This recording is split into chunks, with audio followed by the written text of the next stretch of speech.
guys. So Boxycharm has confirmed the exact product, the First Aid Beauty product that will be in the May standard Boxycharm box. Let me see how fast I can get this out for you guys. First of all, you know that the one product has already been confirmed, the Glam Glow Gentle Bubble Cleanser.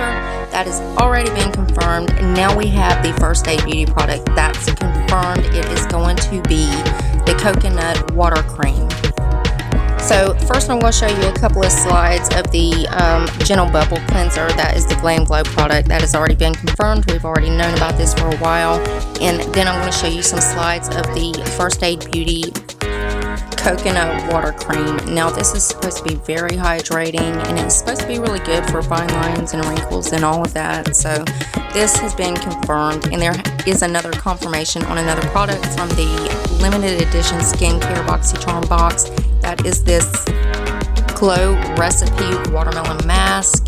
Now, I already know what's going to be in the limited edition box, but I kind of heard somebody got in trouble for that, and I did have a video up showing every product that was going to be in that. So glad I had to private that. But anyways, guys, make sure you hit the like button. That shows YouTube that you are enjoying my videos, and make sure you subscribe and keep your bell turned on for more spoilers.